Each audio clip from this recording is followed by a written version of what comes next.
मेरे प्यारे बच्चों, मेरे कॉमर्स के विद्यार्थियों, मेरे छोटे छोटे बच्चों, आप बात कर रहे हैं आज हम आपकी अकाउंटेंसी सब्जेक्ट्स के बारे में। बच्चों, बहुत से बच्चे जो अभी 10th पास आउट हुए हैं, जिनकी बहुत अच्छी परसेंटेज बनी है, उनको हमारी तरफ से हार्दिक हार्दिक शुभकामनाएं हैं।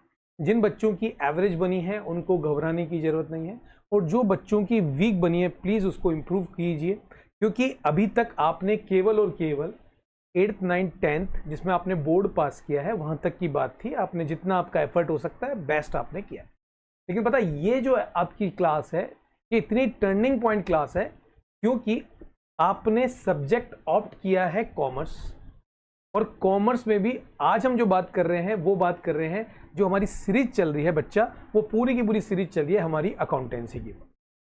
अब अकाउंटेंसी में पहले ही सर हमने 10th में सुना हुआ है, बहुत सारे मिथ हैं हमारे माइंड के अंदर, बहुत सारे हमने लेवल बना रखे हैं। सर डिफ़िकल्ट होता है, सर मैथ्स से तो पहले ही डर लगता था, सर फिर हमने मैथ्स पकड़ लिया, ये प्लस माइनस करना, मतलब प्लस माइनस करने में भी बच्चा लोग आपको दिक्कत होगी, तो फिर आप अपन इस कॉमर्स सब्जेक्ट के साथ कैसे काम करेंगे बाबू? आप खुद सोचिए कि सबसे पहले जब आप कॉमर्स सब्जेक्ट लिए हैं तो आपका माइंड बिल्कुल सेटअप है कि हम बिजनेस करेंगे या फिर हम MBA करेंगे, BBA करेंगे या BCA भी हम कर सकते हैं, लेकिन हमारे कोर सब्जेक्ट ही अगर वीक रहेंगे तो बच्चा हम कैसे अच्छा प्रिपरेशंस कर पाएंगे या मार्क्स गेन कर पाएंगे?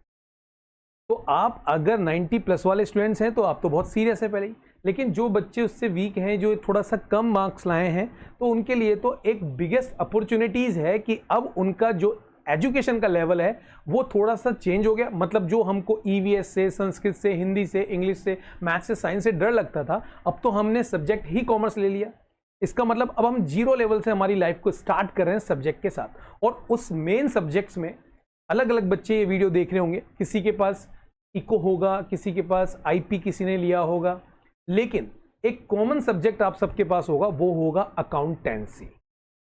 तो बेटा, जो ये हम डिस्कशन करने वाले हैं, ये जो लेक्चर मैं आपको दे रहा हूं, ये अकाउंटेंसी को ही लेकर है, और अकाउंटेंसी में भी सबसे बेसिक मतलब कि फंडामेंटल थ्योरिकल पार्ट को अगर मैं थोड़ा सा साइड में रख दूं और एक आपका जो बेस है उसको बिल्ड करने की बात करूं, तो सबसे पहले जो चैप्टर आप यहां पे देख पा रहे हैं वो आपको बहुत अच्छी तरीके से आना चाहिए, क्योंकि ये चैप्टर करने के बाद एक कॉमन स्टूडेंट्स या एक कॉमन आदमी और आप में थोड़ा सा डिफरेंस हो जाएगा, क्योंकि आप जो टर्म बात करोगे वो टोटली हमारी अकाउंटेंसी की टर्मिनोलॉजी पे बात करो। ठीक है बच्चा?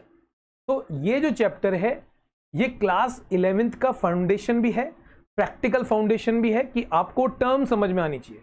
फॉर एग्जाम्पल, मैंने बोला ड्रॉइंग्स, अब आपको समझ में आ रहा सर ने ड्रॉइंग्स क्या कह दिया? सर मैं किताब खोल के रटता हूं। बेटा, रटने वाला कॉन्सेप्ट मेरी क्लास में नहीं है, मेरी सिंपल सी टीचिंग मैथोलॉजी है। मैं डायरेक्टली बात करता हूं आपसे, और सिंपल एग्जाम्पल जो आपकी डे टू डे लाइफ में जुड़े हुए हैं उनसे ही मैं आपके यहाँ पे डिस्कशन करने वाला हूं बच्चा। तो आपको कहीं भी कॉम्प्लिकेटेड कंडीशन पे नहीं जाना है, और मैं भी किसी भी तरीके की कॉम्प्लिकेट बात नहीं करूंगा, लेकिन एंड ऑफ द लेक्चर इसको बिल्कुल जी जान से आप इस लेक्चर को देखिए। यकीन मानिए, मैं पूरी उम्मीद करता हूं, क्योंकि मैंने भी अपना पढ़ाई के दौरान हर एक छोटी छोटी चीज़ों को कवर किया, और टीचिंग के दौरान, जो कि करीब करीब मुझे 10 साल हो गए हैं टीचिंग देते हुए, तो उसके दौरान मैंने छोटी छोटी चीज़ें ऑब्जर्व की है। और आप यकीन मानिए कि इस लेक्चर के अंदर जितना अच्छा कंटेंट हम आपको दे सकते हैं और जितना सिंपलेस्ट वे में आपको मैं सिखा पाऊंगा, वो मेरा सौभाग्य होगा कि आपको बेसिक अकाउंटिंग टर्म्स बहुत अच्छी तरीके से समझ में आ जाए। तो मैं मान लूँगा कि मैंने आपका जो एक लक्ष्य निर्धारित किया है, एक डिसाइड किया है ऑब्जेक्ट, उसको हमने कवर कर लिया। ठीक है बच्चों? तो चलिए स्टार्ट हो जाइए। एक अच्छी सी, शायद होगी आपके पास या आपने ले ली होगी, एक अच्छी सी नोटबुक उठा लीजिए, और जो भी आपके पास बुक है, जो भी सर मैम ने आपको रिकमेंडेड की है, वो बुक भी अपने पास रख लीजिए। कोई भी रेफरेंस हो सकता है, हमको तो क्वेश्चन एंड कॉन्सेप्ट्स हमारे बिल्कुल इन क्लियर होने चाहिए। ठीक है बच्चों? अब बात करते हैं सर ये चैप्टर कितना इंपॉर्टेंट है। देखो, सब्जेक्ट्स के पॉइंट ऑफ व्यू से भी ये चैप्टर बहुत ज़्यादा इंपॉर्टेंट है, और ऑब्वियसली बात है कम से कम 3 से 4 क्वेश्चंस आपके जो भी इंटर्नल एग्जाम्स होंगे उसमें ये पूछा जाएगा 110%। ठीक है बच्चा? तो यहाँ पे हमारा चैप्टर नंबर 2 जो है उसकी हम बात करने वाले हैं, और चैप्टर नंबर 2 में हम बात करेंगे आपकी बेसिक अकाउंटिंग टर्म के बारे में। बेसिक अकाउंटिंग टर्म मतलब है आपको ये बात आनी चाहिए, टर्म समझना आना चाहिए। सर वापस बहुत ही कॉम्प्लिकेटेड बात आपने कर दी। देखो बच्चा, यहाँ पे जब भी मैं किसी कॉन्सेप्ट को समझाऊंगा तो सबसे पहले प्रैक्टिकल स्टोरी लाइन हम बनाएंगे। मतलब कि जब भी हम किसी चीज़ को समझने की कोशिश करते हैं तो क्यों ना उसको डे टू डे लाइफ के एक एग्जाम्पल से हम समझने की कोशिश करें। तो मुझे ऐसा लगता है कि आपके जो कॉन्सेप्ट बिल्डअप एरिया है वो बहुत ज़्यादा स्ट्रांग आपका हो जाता है। ठीक है, तो मैं जब भी कोई कॉन्सेप्ट को समझाता हूं तो एक टीचिंग मैथोलॉजी में मैंने बिल्कुल सिंपल, या आप ये बोल सकते हैं लेमैन लैंग्वेज को यूज़ करते हुए आपको समझाने की कोशिश करूंगा कि आपको एक एक टर्म बहुत अच्छी तरीके से आ जाए। तो उसके लिए हम एक डेली लाइफ का एग्जाम्पल लेंगे, उसको हम देखते हैं कि किस तरीके से हमारी अकाउंटिंग टर्म्स हम किस तरीके से कवर कर पाएंगे, और उसके बाद जो थ्योरिकल पार्ट है उसको प्रॉपर वे में लिखना, नोट्स आपको लिखना, वो हम यहाँ पे डिस्कशन करेंगे। ठीक है बच्चा, चलिए हम सबसे पहले एक बिल्कुल वाइट शीट ले लेते हैं जिससे कि आपको बहुत सारी चीजें समझ में आने लग जाए। हम मान लेते हैं कि हमारे एक एग्जाम्पल में, यहाँ पे हम एक सिंपल एग्जाम्पल बात कर रहे हैं और ये इंटरेक्शन डायरेक्टली आपसे।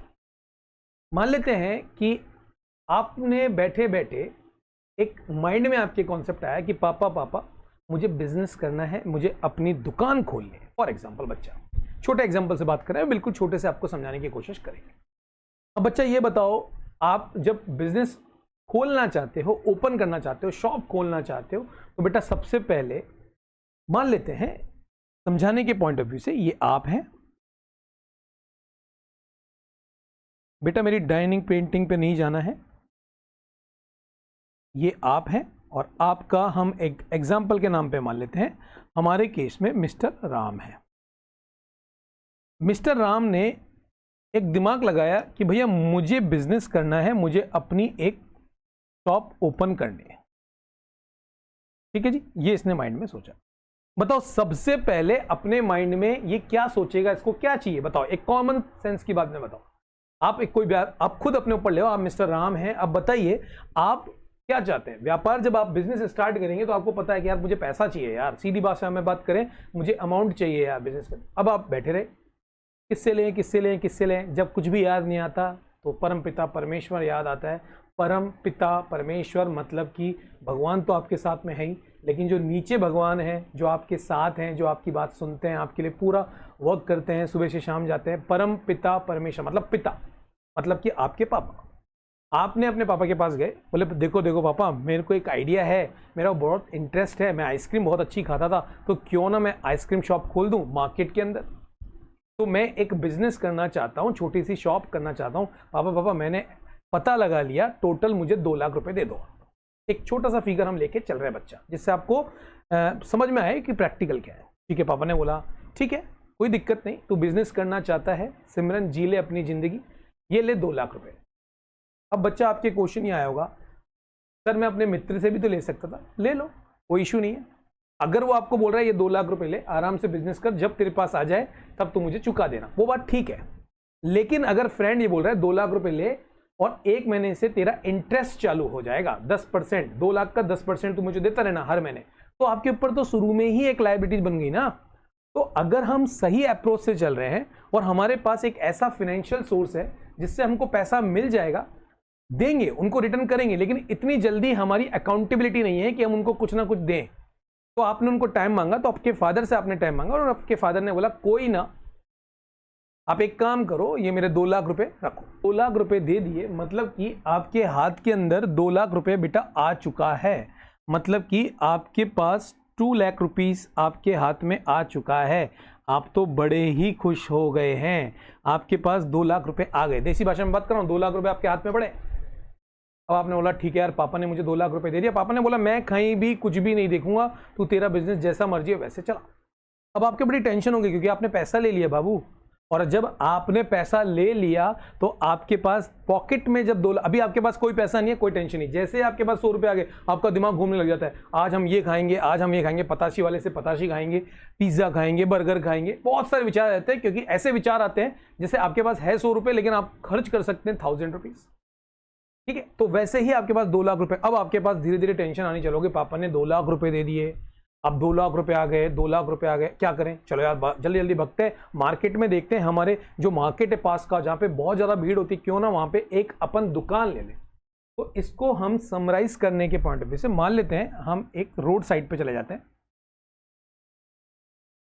ये मान लेते हैं हमारा एक मार्केट है, इस मार्केट में आपको एक बहुत अच्छी सी शॉप दिख गई बाबू, ठीक है बच्चा, एक ये शॉप आपको दिख गई।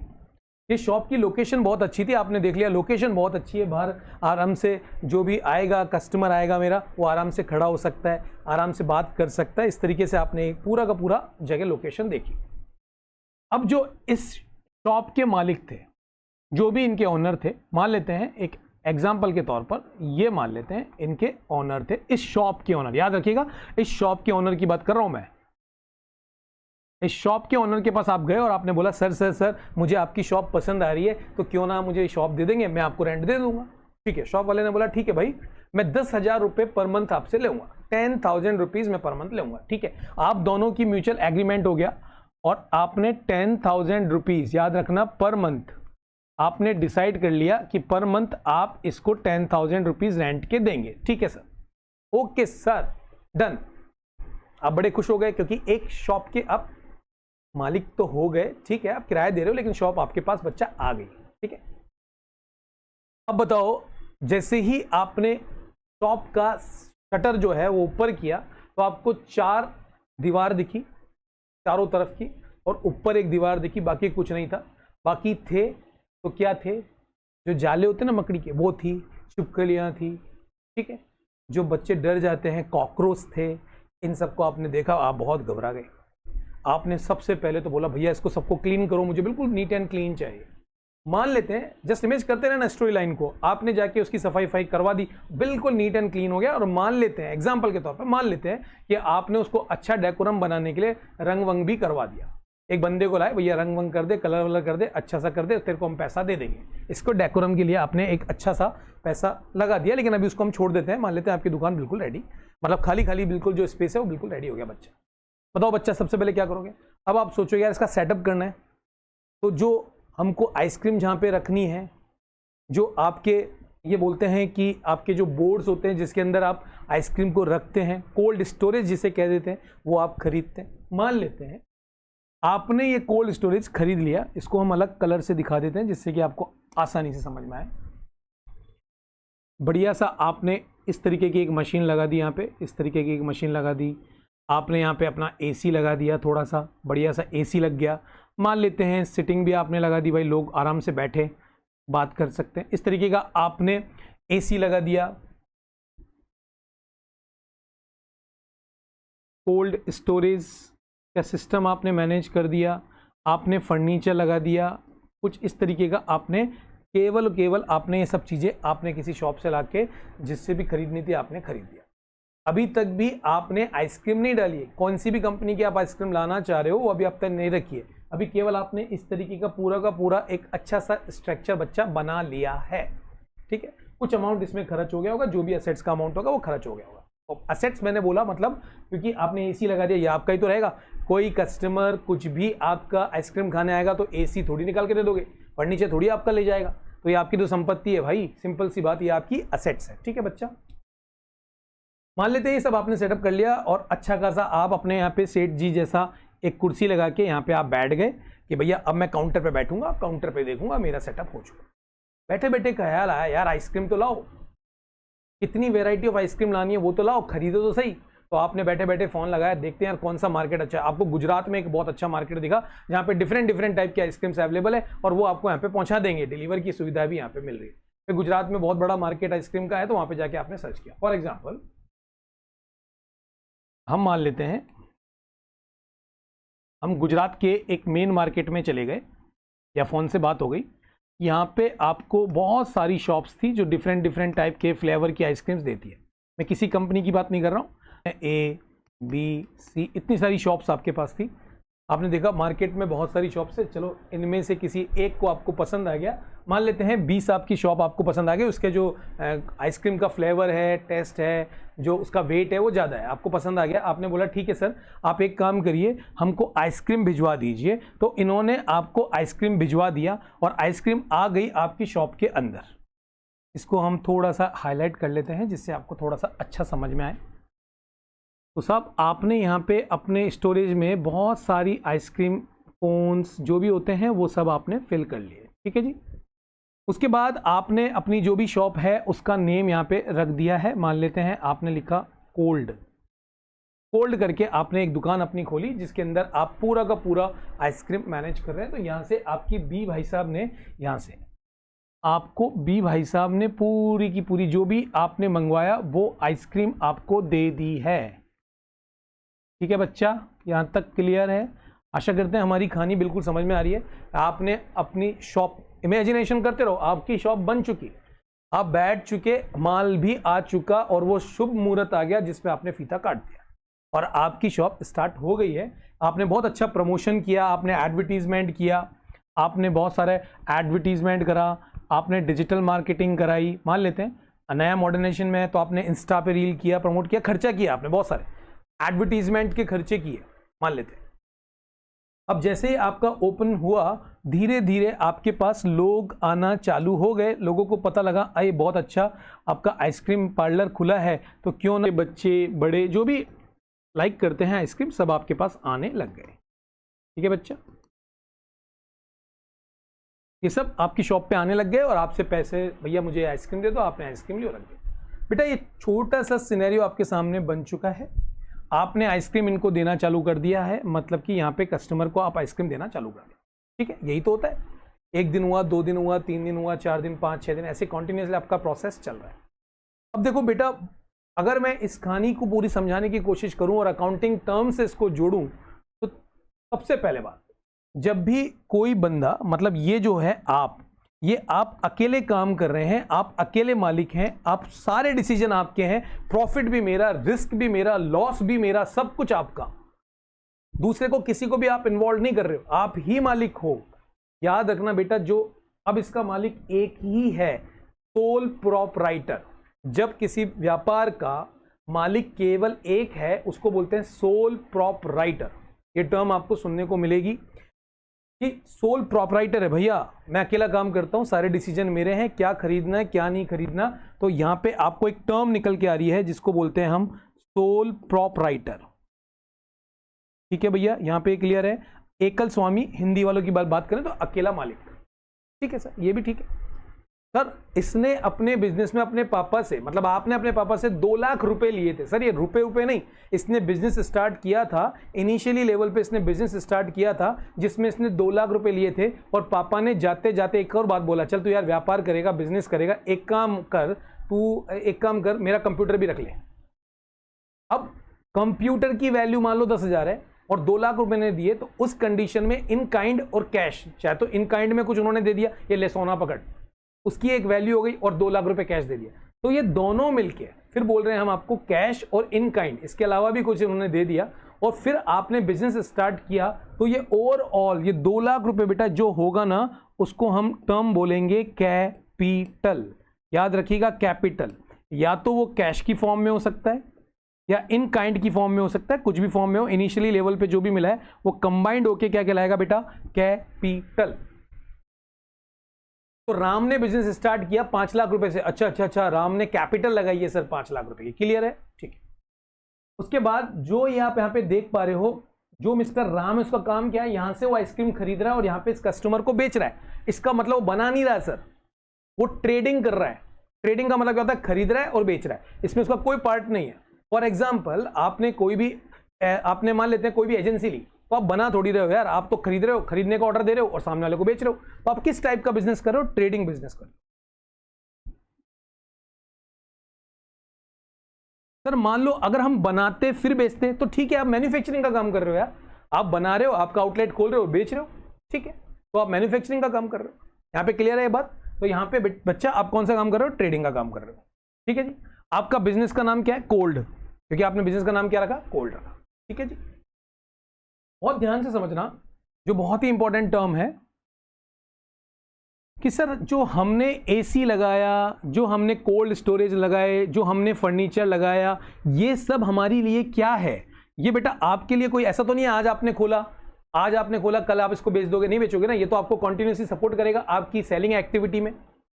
कोई कस्टमर आके आपके इसमें आइसक्रीम पार्लर में बैठता है तो उसको एसी चल रहा है, ठंडक फील हो रही है, वो सोच रहा है हाँ बार बार आ रहा है, तो आपकी सेल आ रही है नहीं आ रही है? तो मतलब कहीं ना कहीं आपकी सेल को लाने में ये सब रोल प्ले कर रहे हैं। आप फर्नीचर मत रखो, परेशान हो जाएगा, हाथ में लेके थोड़ी खाएगा।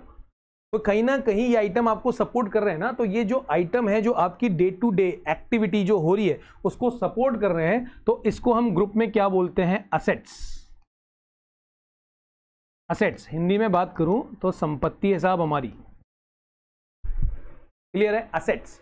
असेट्स का क्लासिफिकेशन क्या होगा वो छोड़ो, अभी बाद में बात करेंगे असेट्स किस टाइप की होती है। अभी आप ये समझ लो ये असेट्स है। अच्छा अच्छा अच्छा ठीक है सर। ये जो आइसक्रीम है ये भी तो हमारी असेट्स है। अरे भैया आइसक्रीम आपकी असेट्स कैसे हो सकती है? आपने आइसक्रीम अभी 5 समझाने के पॉइंट ऑफ व्यू से कि 5 आपने आइसक्रीम रखी, कोई भी कस्टमर आया और आके बोलता है 5 आइसक्रीम मुझे दे दो। आपने उठा के 5 दे दिया, आपके पास से आइसक्रीम गई बाबू, लेकिन आया क्या? कैश आया। असेट है लेकिन उसका टाइम ड्यूरेशन बहुत छोटा है, वो कभी भी बिक सकता है क्योंकि स्टॉक है, आपके पास स्टॉक रखा हुआ है ना, इसकी वैल्यूएशन होती है, इसका एक वैल्यूएशन है। लेकिन ये तो ऐसा है ना कि जो बहुत जल्दी कन्वर्ट हो जाए। तो एसेट्स तो है लेकिन एसेट्स का क्लासिफिकेशन जब आप समझेंगे तब आपको समझ में आएगा कि ये किस टाइप की एसेट्स है। अभी के लिए इतना समझो कि आपने जो आइसक्रीम रखा हुआ है वो आइसक्रीम आपने एज ए गुड्स, वर्ड में क्या बोल रहा हूं? गुड्स। गुड्स किसको बोलते हैं? जिसका हम बिजनेस कर रहे हैं, जिसका हम व्यापार कर रहे हैं, जिसका हम ट्रेड कर रहे हैं, उसको बोलते हैं गुड्स। ये पॉइंट याद रखिएगा, क्या बोलते हैं? गुड्स। और हमारे केसेस के अंदर जितनी भी आइसक्रीम्स है वो सब आपके पास क्या हो जाएगी? गुड्स की तरह ट्रीटमेंट करेगी। अच्छा अच्छा अच्छा सर, बात समझ में आ गया। मतलब आप ये बोल रहे हो हमने गुड्स, आइसक्रीम हो सकता है, अगर आपकी शॉप फर्नीचर की होती है तो फर्नीचर आपका गुड्स हो सकता है, अगर आपकी शॉप मान लो सब्जी वेजिटेबल बेचने की तो वेजिटेबल में जितनी भी वेजिटेबल होगा वो आपका गुड्स है बॉस।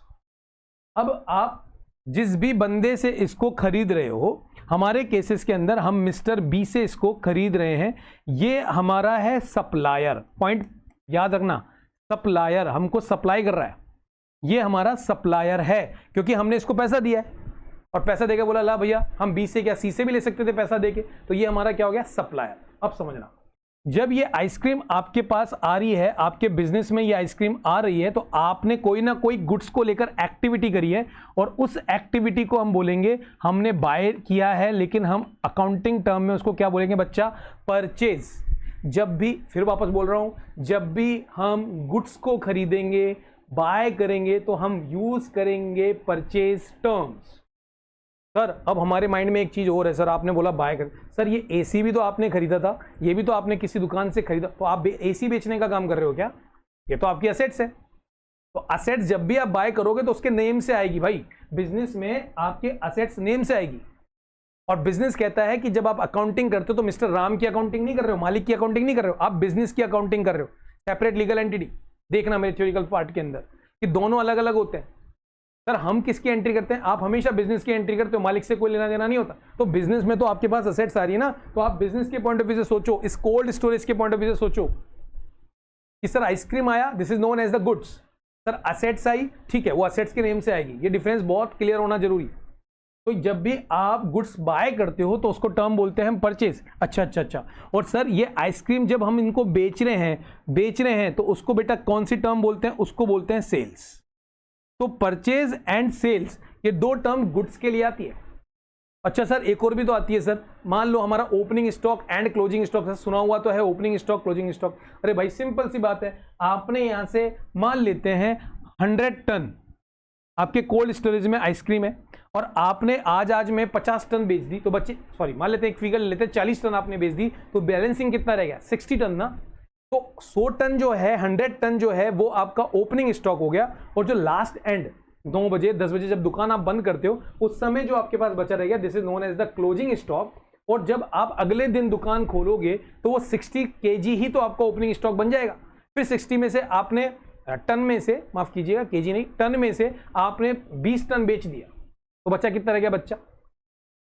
तो ओपनिंग एंड क्लोजिंग ये तो वेरिएशन है ना। अब ये किसी पर्टिकुलर डेट पे निकालोगे तो बात अलग है, डे टू डे निकालोगे तो मॉर्निंग में जब खोलते हो दुकान, जब बंद करते हो, मॉर्निंग में खोलते हो इवनिंग में बंद करते हो, उस समय का जो स्टॉक होगा this is known as the opening stock and closing stock.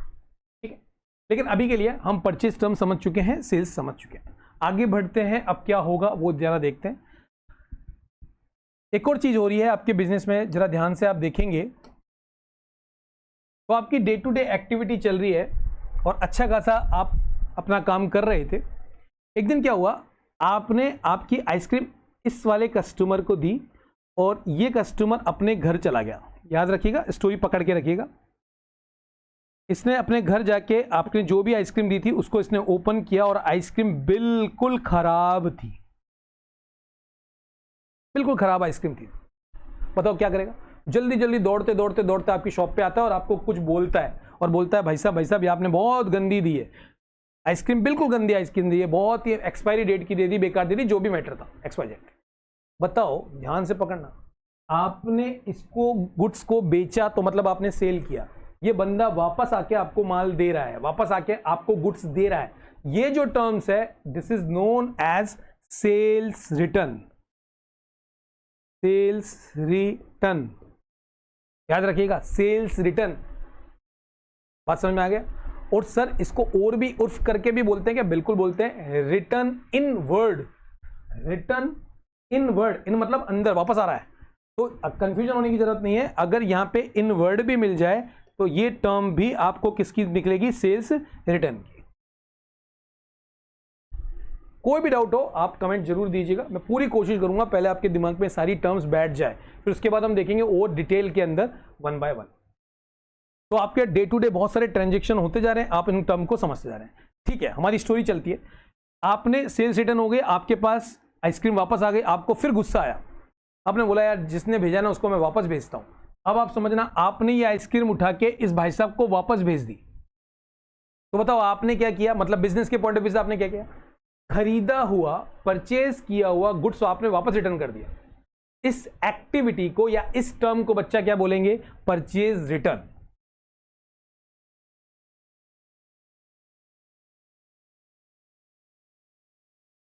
Purchase return. Clear है बच्चों? अभी तक एक बार समरी कर लेते हैं। हमने कैपिटल देखा, हमने ट्रेड देखा, हमने सोल प्रोप्राइटर देखा, हमने सप्लायर देखा, हमने कस्टमर देखे, ये हमारे कस्टमर है सारे। दो वर्ड बोल रहा हूं, supplier and customer, supplier and consumer, जो भी है अकॉर्डिंग टू बिजनेस। ठीक है, हमने यहां पे जिससे एसी खरीदा है वो भी हमारा सप्लायर है या वो भी हमारा वेंडर है जिसने हमको कुछ चीजें दी है। अब इनकी टर्मिनोलॉजी बदलेगी, अभी आपको हम बताएंगे कौन सी टर्म्स है, लेकिन अभी आप इतना समझो क्योंकि हमने पैसा दिया, मान लिया। इसी तरीके से अब अगर आप देखो बिजनेस चल रही है तो यहां पे आपने जो एसी लगा रखा है उसका 1 महीने बाद बिल आएगा नहीं आएगा? आएगा सर बिल तो रेंट का भी आएगा, बिल्कुल आएगा। बिजनेस चला रहे हो तो ऐसे खर्चे होंगे, डे टू डे होंगे। आपने यहां पे कोई वर्कर आपने रख लिया, वो आपसे सैलरी नहीं मांगेगा, आप अपनी दुकान का किराया नहीं दोगे, आप बिजली लगा रखे हो उसका इलेक्ट्रिसिटी का बिल नहीं आएगा, आप एडवर्टीजमेंट के लिए हर महीने मान लो किसी को एडवर्टीजमेंट का पैसा दे रहे हो, इसका मतलब आप दुनिया भर के एक्सपेंसेस कर रहे हो, खर्चे कर रहे हो अपने बिजनेस को चलाने के लिए। तो इसको हम कैटेगराइज करेंगे तो उसको बेटा बच्चा क्या बोलेंगे? एक्सपेंसेस। एक्सपेंसेस बहुत सारे हो सकते हैं अकॉर्डिंग टू बिजनेस, लेकिन उनको अगर ग्रुप में करेंगे तो वो सब क्या हो गए? एक्सपेंसेस। क्लासिफिकेशन बाद में देखेंगे। तो यहां पे हमने सेल्स रिटर्न सेल्स करा और यहां से हमने जब गुड्स को खरीदा तो उसको परचेस किया और यहां पे जब इसने वापस लौटा दिया तो हम उसको क्या बोलेंगे? Sales return. आपने वापस लौटा दिया तो उसको क्या बोलेंगे? Purchase return. क्लियर है बच्चा? आगे बढ़ते हैं। आपके खर्चे भी दुनिया भर के हो रहे हैं, नई टर्मिनोलॉजी पकड़ते हैं। अकाउंटिंग टर्म में एक और चीज देखते हैं। मान लेते हैं कि आपको बिजनेस करते हुए करीब 7 से 8 महीने हो गए और आपका बिजनेस जो है बहुत अच्छा आप चला रहे हैं। आपके जितने भी सप्लायर हैं उनको कॉन्फिडेंस आपके ऊपर हो गया है और आपको भी धीरे धीरे अनुभव हो गया कि मैं जिन जिन लोगों को, जिन जिन कस्टमर या कंज्यूमर को जो भी प्रोडक्ट देता हूं ये बहुत अच्छे हैं, ये टाइम पे मुझे पैसा दे रहे हैं, क्योंकि अभी तक ये कैश में ही ट्रांजैक्शन कर रहे थे। धीरे धीरे धीरे एक टाइम पीरियड गुजरा, उसके बाद आपको कॉन्फिडेंस आने लग गया। तो एक दिन देखो क्या किया, बहुत ध्यान से समझना इस बात को। थोड़ा सा मैं इसको यहां से रफ कर देता हूं जिससे आपको समझ में आए। देखो, मिस्टर राम ने मिस्टर बी को कॉल किया और बोला आप 50 लीटर, मान लेते हैं टन में मंगाया था, पहले इन्होंने बड़ा था स्टोरेज, अब ये बोलते हैं 50 लीटर सर, फोन करके बोलते हैं 50 लीटर सर भिजवा दीजिएगा, और साइलेंट हो गए। फिर बोल रहे हैं साइलेंट हो गए। 50 लीटर की कीमत थी, मान लेते हैं 2500 रुपीज, छोटा सा फिगर लेके चल रहा हूं। अब इन्होंने ना तो किसी तरीके का पैसे का यूपीआई का पेमेंट इनको किया, इन्होंने बोला सिर्फ ऑर्डर दे दिया और इस आदमी ने इनको वो गुड्स भिजवा दिया। देखो सबसे इंपॉर्टेंट, बताओ उन्होंने भिजवा दिया, माल आपके पास आ गया, आइसक्रीम आपके पास आ गई, लेकिन आपने पैसा नहीं दिया।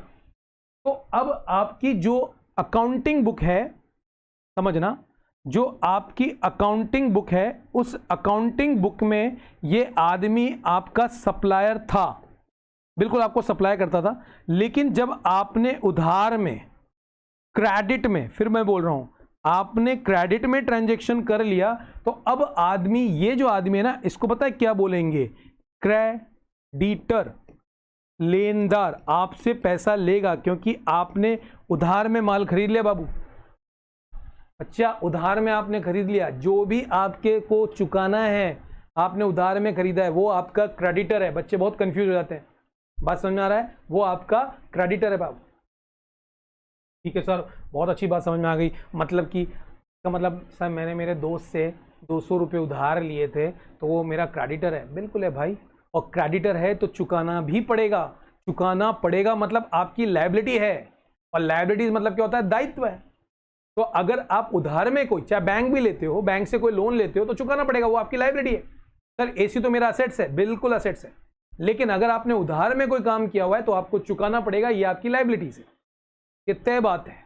ठीक है, तो वो लायबिलिटीज के ग्रुप में आ जाएगा। तो यहां पे क्या बन जाएगा? क्रेडिटर। अच्छा सर, अगर मान लो ये जो पर्सन है, ये जो आपका कंज्यूमर है, इसको आपने उधार में, आपको विश्वास था, आपने उधार में इसको आइसक्रीम दे दी, और करीब करीब 3 से 4 लीटर आइसक्रीम ले गया फॉर एग्जाम्पल, और इसका आपके ऊपर जो मिस्टर राम जाके बोलता है मेरे नाम से अकाउंट खोलो, मेरा पर्सनल अकाउंट खोलो, मेरा पर्सनल अकाउंट खोलो, तो उस समय पता है मैनेजर क्या करेगा? मैनेजर इनको सेविंग अकाउंट खोल के देगा।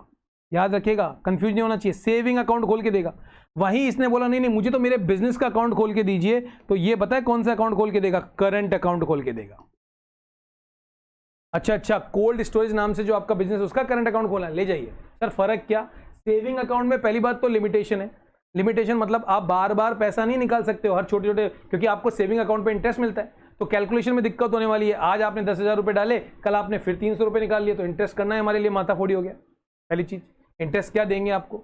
दूसरी चीज, एक लिमिटेशन है, 4 से 5 बार ही आप निकाल सकते हो, वो सेविंग अकाउंट में, वो पर्सनल अकाउंट की बात करते हैं। लेकिन करंट अकाउंट में कोई लिमिटेशन नहीं है, कितनी बार भी आप ट्रांजेक्शन करो, पर्टिकुलर बना हुआ ही एक करंट अकाउंट आपके बिजनेस के लिए।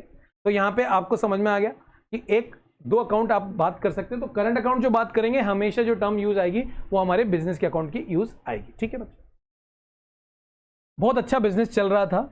एक दिन मिस्टर राम की माता जी ने, मतलब कि इनके घर से एक कॉल आया, होम से। बेटा बहुत अच्छी टर्म है, याद रखना, होम से कॉल आया, बेटा अपनी दुकान से 5 लीटर आइसक्रीम लिया था। 5 लीटर आइसक्रीम लिया ना, अपने फंक्शन है, अपन इसको यूज करें। अब आप समझना, अकाउंटिंग हो, मुंशी हो, अकाउंटिंग कर रहे हो, सारी चीजें आप बराबर बराबर मैच करते हो, क्योंकि आप अकाउंटेंट हो। तो आपने बोला अच्छा सर 5, आप राम को क्या बोल रहे हैं? अच्छा सर, या राम आप खुद हैं, तो आप क्या बोल रहे हैं? यार 5 लीटर में अगर कस्टमर को बेचता तो मुझे पैसा आता, यहाँ पे तो घर में यूज हो रहा है। अब प्रॉब्लम देखो, दुकान की अगर स्टॉक को मैनेज करोगे तो 100, आपके पास 100 लीटर आइसक्रीम रखी हुई है, और 100 लीटर में से आपने 5 लीटर अगर कस्टमर को देते, तो 5 लीटर के एवज के गल्ले में पैसा आता नहीं आता? तो आप ये बोल सकते थे साहब कैश आया और माल गया, लेकिन प्रॉब्लम पता क्या है? माल चला गया, कैश वैश नहीं आना वाला, घर का काम है। तो अकाउंटेंसी में भैया हर एक चीज मेंटेन करनी जरूरी है। अगर आपकी दुकान के ऊपर कोई छिपकली भी जा रही है, और छिपकली ने अगर मान लो, छिपकली अकाउंटिंग क्या, मैं हमेशा क्या बोलता हूँ, अकाउंटिंग क्या होना चाहिए? परफेक्ट अकाउंटिंग होनी चाहिए। साहब हमने इतना बचा के रखा लड्डू, ये चूहा आया हमारी दुकान के अंदर और लड्डू बचा निकाल के ले गया, और मैं आपसे पूछ रहा हूँ कितने लड्डू थे? सर 18 लड्डू थे सर, 2 लड्डू गायब हो गए। सर लड्डू का कौन मेंटेन करता? बेटा अकाउंटेंट हो तो सब कुछ मेंटेन करना पड़ेगा, तभी तो अकाउंट है। कील की नज़र अकाउंटेंसी उसे कहते हैं। जब आप प्रैक्टिकली करोगे, किसी कंपनी में भी काम करोगे, चाहे अकाउंटिंग सॉफ्टवेयर काम करोगे, तो आपको एक एक चीज़ पता होनी चाहिए। सर कौन रखता है? अरे रखे ना रखे, लेकिन आपकी अकाउंटिंग परफेक्ट होनी चाहिए, जिससे लोग जो है हाँ भैया इसका पूरा मैच कर रहा है, पूरा का पूरा अकाउंटिंग सिस्टम मैच कर रहा है। तो अब अकाउंटेंसी बोलती है कि भैया ये ड्राइंग्स तो आपने करी है, क्योंकि आपका स्टॉक कम हुआ है और सेल भी नहीं हुआ, आपने तो अपने घर पे ले गए, तो इस टर्म को हम बोलते हैं ड्राइंग्स। ड्राइंग्स, हिंदी में अगर मैं बात करूं तो इसको बोलते हैं आहरण। हिंदी में अगर हम बात करें तो बच्चा इसको बोलते हैं आहरण, ड्राइंग्स।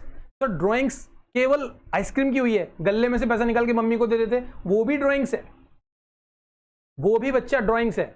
वो कैश की फॉर्मेट में, ये आपके स्टॉक की फॉर्मेट में हो गया, तो लेकिन कैटेगराइज कौन सा होगा? ड्राइंग्स। क्लियर है बच्चा? ठीक है, बहुत अच्छी बात समझ में आ गई सर, हमको सारी टर्म समझ में आ गई सर। सेल्स रिटर्न समझ में आएगा, अब देखो ना प्रैक्टिकली आपको समझ में आएगा, सेल्स रिटर्न आपको समझ में आएगा, अच्छा बेचा हुआ माल वापस आ गया। परचेज समझ में आएगा आपको, परचेज रिटर्न समझ में आएगा आपको, ड्राइंग समझ में आएगा, ठीक है, और जो आपके खर्चे हैं वो आपको समझ में आएगा। तो बच्चे एक सिंपल से एग्जाम्पल से देखो अपने कितनी सारी, अब मैं आपसे बोलूं कि बताओ कैपिटल क्या है, आपको समझ में आएगा, बताओ ड्राइंग्स क्या है, आपको समझ में आएगा। अब आप यहाँ पे मान लो मिस्टर राम से मैंने बोला यार ये जो कस्टमर है ना मिस्टर राम, ये सॉरी मिस्टर राम ये खुद है, मान लो ये मोहन है, इस मोहन का हिसाब किताब निकालना क्या है। तो जो आप मान लो डायरी में मेंटेन करते हो या आप कंप्यूटर पे मेंटेन करते हो, आप मोहन लिखोगे तो मोहन ने कितने कितनी कितनी आइसक्रीमें खाई है पता लग जाएगा, नहीं पता लग जाएगा। तो इस कंडीशन में जब हम किसी पर्टिकुलर को, जैसे मैं अगर इससे पूछूं मिस्टर राम से पूछूं बताओ तुमने अभी तक कितना रेंट दिया, तो आप क्या बोलोगे? जनवरी का रेंट निकालो, फरवरी का रेंट निकालो, मार्च का निकालो, सारे रेंट एक साथ ले आओगे। रेंट की बात करोगे, रेंट में सैलरी की थोड़ी बात करोगे। तो जब हम एक पर्टिकुलर की हम बात करते हैं, सेम टाइप का जब उसका नेचर होता है, जैसे रेंट, उसको बोलते हैं अकाउंट। अच्छा, तो सर मान लो अगर बी का अकाउंट है, हमारा सप्लायर, तो बी से रिलेवेंट सारी इंफॉर्मेशन एक ही जगह होगी। बी से हमने कितना माल खरीदा, बी को कितना माल बेचा, बिल्कुल। बी अकाउंट एक यूनिक हो गया, B account, AC account, furniture account, Ram account, Shyam account, Mohan account, जितने भी अकाउंट है वो सब आ जाते हैं, सब अकाउंट ट्रीटमेंट होंगे। मैं इस बुक में से बोलूंगा भैया बताओ सैलरी, तो आप क्या बोलोगे? सैलरी अकाउंट निकाल के लाओ, और सैलरी अकाउंट में हमने कितनी कितनी सैलरी बांटी, उन सब का आप हिसाब यहाँ पे मेंटेन कर दोगे। तो ये क्या हो जाता है बच्चा? ये हो जाता है आपका अकाउंट जो आपको पढ़ना है। Purchase account, sales account, purchase return, sales return, sir जितने भी खर्चे हैं वो, जितने भी असेट्स है सब, जितनी भी लायबिलिटीज, हाँ बिल्कुल अकाउंट मेंटेन करना पड़ेगा, जब तो आपको पता लगेगा। मैंने आपसे क्वेश्चन पूछ लिया यार ये शाम ने कितना आइसक्रीम खाई, सर याद नहीं है, ऐसे थोड़ी होता है। अकाउंट निकालो, देखो शाम ने 3 बार सर उधार लेके गया, पैसे मांगो, तो मांग ही नहीं सकते भाई। अगर तुम अकाउंट, इसको प्रैक्टिकली समझो, अगर आपने अकाउंटिंग प्रॉपर वे में मैनेज नहीं करी, और मान लेते हैं कि आपका आपने मिस्टर बी को फोन करके बोला भैया आपका हिसाब किताब कितना है, अब बी ने बोला, बी को पता है कि आप अकाउंटिंग मेंटेन नहीं करते, बी ने बोला भैया 3 लाख रुपए पेंडिंग है, तो आप तो 3 लाख रुपए का चेक बना के दे दोगे, चेक नहीं करोगे अपने अकाउंट में कि भैया बी का हिसाब किताब तो बताओ। तो इसलिए आपको बी का अकाउंट रखना पड़ेगा, सी का अकाउंट रखना पड़ेगा, अगर आपने एक साथ बिजनेस में ट्रांजेक्शन उसने किया है तो जब भी पर्टिकुलर नेचर, सेम नेचर के हम एक टाइप के अकाउंट्स, एक टाइप के नेचर को एक साथ लाते हैं, this is known as the account, आपको बनाने पड़ेंगे। तो बच्चों आशा करता हूं इसका एक प्रैक्टिकल अप्रोच पार्ट नंबर 1 आपको समझ में आया होगा। सेकंड पार्ट में हम इसको डिटेल, जितने भी हमने अभी तो हमने लेमैन से यूज करके आपको एक एग्जांपल डेवलप किया है कि देखो ये टर्म्स है, capital, purchase return, sales return, salary, expenses है, कमीशन, आपने किसी को कमीशन एक्सपेंसेज दे दिया, ठीक है। सर हमारी इनकम क्या है? अरे भैया तुम्हारी एक ही इनकम है, सेल करो इनकम। नहीं सर मैंने सुना है सर, एक भी तो इनकम हो सकती है ना, क्यों नहीं हो सकती? आप इतने इंटेलिजेंट थे कि जब आपने शॉप ली तो आपको पता था ऊपर का एक एरिया खाली है, एक रूम ऊपर का खाली है, आपने किसी को बुला के ये अपने पोजीशन में ले लिया और आपने उसको दे दिया और उससे आप रेंट लेते जा रहे हो। तो ऐसा भी तो हो सकता है कि ये जो रेंट मिल रहा है ये भी आपको रेंट रिसीव्ड हो रहा हो, आपने कोई पोर्शन दे दिया हो तो वो आपको रेंट रिसीव्ड हो रहा है, तो ये आपकी इनकम है, लेकिन वो इनडायरेक्ट है, डायरेक्ट तो सेल्स ही है। अगर मैं सर्विस कर रहा हूं तो सर्विस मेरी डायरेक्ट इनकम है भाई। अगर मैं पढ़ा रहा हूं ऑफलाइन सेंटर्स के अंदर और मेरे पास कोई मेरा ऑफलाइन का पैसा आ रहा है तो वो किसका पार्ट माना जाएगा? मेरी इनकम ही तो मानी जाएगी, इनडायरेक्ट इनकम ही तो मानी जाएगी। तो बच्चों ये जो बेसिक टर्म है जो बहुत बार आपको देखने को मिलेगी, वो सब टर्म्स मैंने इस छोटे से एक एग्जाम्पल से आपको बताने की कोशिश करी है।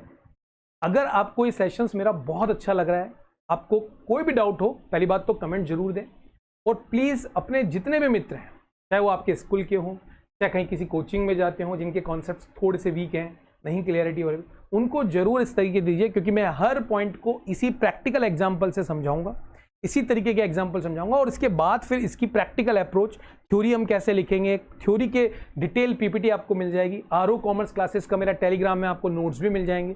तो टोटल अपनी जो सीरीज है वो पूरी डेडिकेटेड है 2025-6 में, 25 और 6 के अंदर जो बच्चे 11वीं का स्कूल का इंट्रेंस एग्जाम्स देंगे उनके लिए बेटा ये सीरीज पूरी की पूरी है। तो आशा करते हैं आपको ये वीडियो पसंद आएगा। बेटा लाइक का टारगेट है, लाइक जरूर कीजिएगा, जिससे कि मैं आपके लिए पूरा कंप्लीट क्लास 11th का कोर्स बनाऊं। अगर आप नहीं देखेंगे, शेयर नहीं करेंगे, लाइक नहीं करेंगे, तो हमारा मोटिव कम हो जाता है, तो फिर अपना टाइम ऑफलाइन से मैंने निकाल सकता। तो अगर कोई बच्चा ऑनलाइन करना चाह रहा है तो ऑनलाइन पढ़ सकता है। मेरे नए बैचेस चालू हैं, तो ऑफलाइन भी आपको पूरे डिस्क्रिप्शन में डिटेल दे रखी है। मिनिमम चार्जेस पे हम क्लासेस लेते हैं, एक मिनिमम मंथली सिस्टम पे हम फॉलो करते हैं। तो अगर आपको ये पसंद आ रहा है तो आप मेरी ऑफलाइन एकेडमी भी ज्वाइन कर सकते हैं। वहाँ पे हम तीनों सब्जेक्ट्स आपको देखने को मिलेगा और स्पेशल आईपी भी आपको देखने को मेरी एकेडमी में मिल जाएगा, जो कि जयपुर के अंदर है, निवारू रोड पे है। तो आप हमारी एकेडमी में भी आके इवनिंग बैच को ज्वाइन कर सकते हैं। और स्पेशल सैटरडे संडे हम मॉक टेस्ट ऑर्गेनाइज कराते हैं, तो वो भी एक स्पेशल आपको मिल जाएगा। छोटे साइज का हम बैच रखते हैं और सबसे इंपॉर्टेंट बात, मिनिमम कॉस्ट पे अच्छी कंटेंट हम आपको प्रोवाइड करें, ये हमारा टारगेट है। ठीक है बच्चों, आज के लिए इतना ही। Bye bye.